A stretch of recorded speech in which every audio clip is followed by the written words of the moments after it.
But in a major disaster like what's taken place in Haiti, it's so important for us to understand this is huge, and it requires heavy equipment. It requires lots of human power to facilitate all the needs of those who have lost their lives, those families that are now internally displaced people who are living without homes or without their belongings.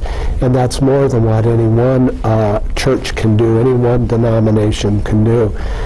In this situation, there's even a little more that's important, is that there are so many people that are displaced that food and water, medical supplies are in short order. And we have to remember that for every person we send to Haiti, we are either taking away from the available resources of that country to care for the responder, or we need to go with adequate supplies to take care of that person. So we have to be very cautious. This disaster tugs at us even a little differently because of the development of the Haitian Church of the Brethren. We now have ties there. A part of this church family has been affected by this disaster, and we're all wondering, how are they? And the good news is we are hearing the reports come back that churches are okay and that people are okay. But there is some loss, and we'll walk with them as we can. They're part of our lives now, and so that's a natural tug at us.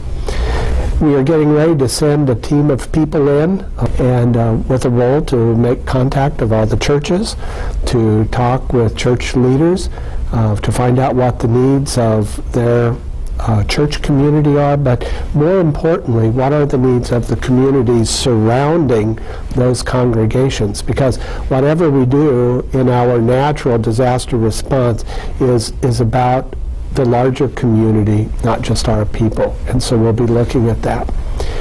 I think one of the largest challenges we'll have here is there are going to be a lot of people that will be internally displaced, who will need to have lodging, a place to stay, who will need to be fed, and who will have other human needs, that will medicine and all kinds of care that will need to be given probably for a long time.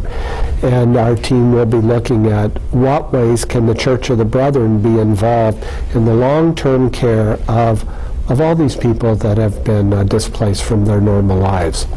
So we'll be patient, we'll wait for the assessment team's report, and once we have their response back out of their report, we'll know what appropriate ways members of the Church of the Brethren and our neighbors and our friends can engage with us in responding to this very large disaster in Haiti.